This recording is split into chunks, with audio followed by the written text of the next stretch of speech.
আপোনালোকে আজি সকলে এটা দুৰ্ভাগ্যজনক এটা ভিডিঅ' দেখা পাইছে ছ'চিয়েল মিডিয়াত বিভিন্ন নিউজ চেনেলত বা পৰ্টেল যোগে।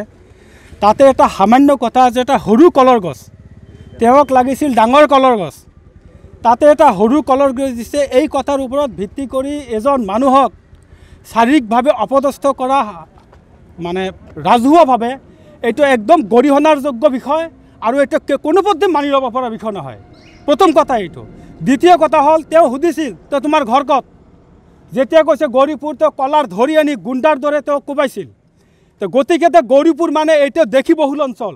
যেতিয়া গম পাইছে তেওঁ এজন দেখি মানুহ, তেওঁ তেতিয়াই এই ধৰণৰ অত্যাচাৰ কৰিছে, তেওঁৰ ওপৰত শাৰীৰিক আক্ৰমণ কৰিছে। গতিকে আমি জনাই দিওঁ যে তেওঁ আজি যি দেশীৰ ওপৰত অত্যাচাৰ কৰিছে এনে গুণ্ডামিত বাংলাদেশত কৰক, এই দেশীৰ অঞ্চলত নহয়। তেওঁ ইয়াৰ উপযুক্ত উত্তৰ পাব। তেওঁক আমি যদি ইয়াৰ মাপ মানে ক্ষমা নিবিচাৰে, তেওঁক আমি বেয়া ভাষা নকওঁ, আমি আৱেগিক হৈ আছোঁ। তেওঁক আমি গৌৰীপুৰ অঞ্চলত পালে তেওঁক শাৰীৰিকভাৱে অপদস্থ কৰিম। আমি স্পষ্টভাৱে কৈ দিছোঁ, দেশী অঞ্চলত UDF-এ কোনো ধৰণৰ প্ৰচাৰ কৰিব নোৱাৰিব। UDF-ত 5বাৰকৈ 3বাৰকৈ MP হৈ যোৱা দেশী মানুহে বিনা চৰ্তে ভোট দি আমাৰ UDF-ত 3বাৰকৈ MP বনাই দিছিল।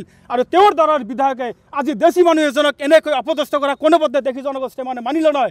এইটো বিধায়কে যাতে জানি লয়, লগত UDF-ৰ নেতৃত্ব যাতে জানি লয়। আমি এইটো সকিয়নি দিছোঁ আৰু অনতিপলমে তেওঁ কাণত ধৰি উঠা বহা কৰি তেওঁৰ হাত পাওঁ ধৰি যাতে ক্ষমা বিচাৰে, আমি এটা দাবী জনাইছোঁ। নহ'লে অনাগত দিনত নিৰ্বাচন আহি আছে বা যিকোনো দিনত UDF-ৰ লগত দেশী জনগোষ্ঠীৰ প্ৰত্যক্ষ সংঘৰ্ষ আৰম্ভ হ'ব। আমি চিধা কথা কৈ দিছোঁ, কোনো ধৰণৰ সাম্প্ৰদায়িক সংঘৰ্ষ হ'লে UDF দল আৰু তথা শামছুল হক খুদা ইয়াৰ বাবে দায়ী হ'ব। দ্বিতীয় কথা, এনেকুৱা অভদ্ৰ এনেকুৱা গুণ্ডাবাজি কৰা ৰাজনৈতিক দলৰ নেতৃত্বক বিধায়ক পদ খাৰিজ কৰিবলৈ আমি সুমোটো কগনিজেন্স ল'বলৈ আমাৰ স্পীকাৰ মাননীয় বিশ্বজিৎ দৈমাৰীক আমি ইয়াৰ যোগে আহ্বান জনাইছোঁ। তেওঁৰ পদবী খাৰিজ কৰিব লাগে আৰু তেওঁক আমি গোচৰ দি আছোঁ। এতিয়া আমি গোচৰ দিম গৌৰীপুৰ থানাত, আমি সংগঠনৰ তৰফৰ পৰা দিম। সংগঠন মানে দেশী জনগোষ্ঠীয় মঞ্চ তথা দেশী জনগোষ্ঠীয় যুৱ ছাত্ৰ মঞ্চৰ আমাৰ গৌৰীপুৰ আঞ্চলিক সমিতি আমি এটা গোচৰ দি আছোঁ। লগতে ভুক্তভোগী নিজেও গোচৰ দি আছে। ইয়াৰ ওপৰত আইনে বিহিত ব্যৱস্থা লৈ আমি ধুবুৰী জিলাৰ SP মহোদয়ক আবেদন জনাইছোঁ তথা অসম চৰকাৰক আবেদন জনাইছোঁ, তেওঁক 24 ঘণ্টাৰ ভিতৰত গ্ৰেপ্তাৰ কৰিব লাগে। অন্যথা ভয়াৱহ দিন আহি আছে। যদি কোনো ধৰণৰ অপ্ৰীতিকৰ অৱস্থা, ল এণ্ড অৰ্ডাৰ চিটুৱেশ্যন হয়, কোনো সাম্প্ৰদায়িক সংঘৰ্ষ হয়, ইয়াৰ বাবে UDF দল সম্পূৰ্ণৰূপে বা আমাৰ এই বিধায়ক শামছুল হক এই গুণ্ডা বিধায়ক অভদ্ৰ নিৰ্লজ্জ বিধায়কজন সম্পূৰ্ণৰূপে দায়ী হ'ব। লগতে সদৌ আমি এই সম্পূৰ্ণ ঘটনাক দেশী জনগোষ্ঠীয় মঞ্চ ধুবুৰী জিলা সমিতি তথা দেশী যুৱ ছাত্ৰ মঞ্চ ধুবুৰী জিলা সমিতি আৰু গৌৰীপুৰ আঞ্চলিক সমিতি আমি সমস্যাৰে ইয়াত তীব্ৰ নিন্দা জনাইছোঁ আৰু ক্ষমা বিচাৰিবলৈ বা ইয়াৰ বিৰুদ্ধে ব্যৱস্থা ল'বলৈ আমি দাবী জনাইছোঁ। সঁচাকৈ আমি ৰাইজৰ দলৰ তৰফৰ পৰা আজি যিটো অনাকাংক্ষিত যিটো ঘটনা সংঘটিত হৈছে তাৰ কাৰণে আমি ধিক্কাৰ জনাইছোঁ, তীব্ৰ গৰিহণা দিছোঁ। আমি অনতিপলমে যিহেতুকে অলৰেডি ভিক্টিমে আপোনালোকৰ সন্মুখত কথাখিনি প্ৰকাশ কৰিছে তেখেতে, আমি জানো। আৰু মোৰ ঘৰৰ ওচৰত মোৰ সৰু ভাইটি হয় শ্বহীদুৰ ৰহমান, এনেকুৱা এজন ভদ্ৰ ল'ৰা। তেখেতে আমি কেতিয়াও শুনা নাই তেনেকৈ তাৰ মানে দুৰ্ব্যৱহাৰৰ কথা আমি শুনা নাই।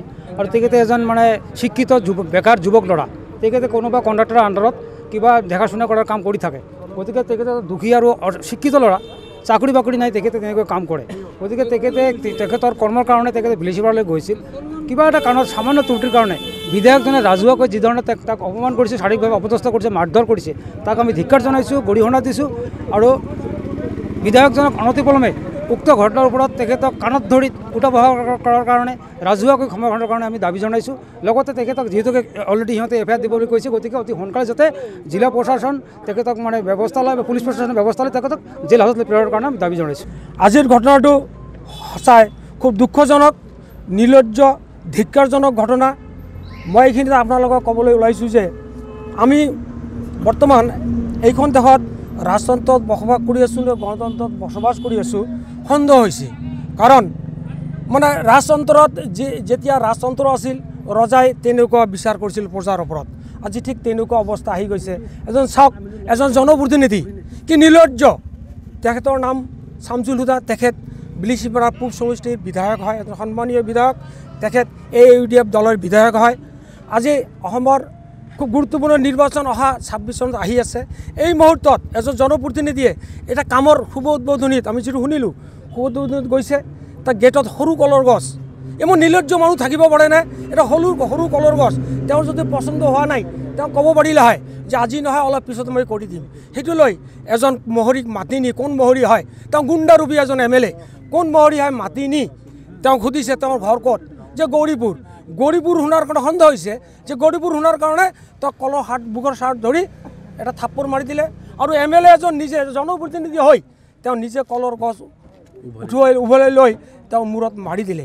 ইয়াতকৈ আৰু ঘৃণনীয় কথা, ইয়াতকৈ লজ্জাজনক কথা, ধিক্কাৰজনক কথা আৰু থাকিব পাৰেনে? মই দাবী জনাইছোঁ অসম চৰকাৰক, বিশেষকৈ অসম চৰকাৰৰ মুখ্যমন্ত্ৰী, তেওঁ এজন দক্ষতাৰ মুখ্যমন্ত্ৰী, তেওঁ প্ৰশাসনিকভাৱে সবল, তেওঁক আমি বিচাৰটো জনাইছোঁ।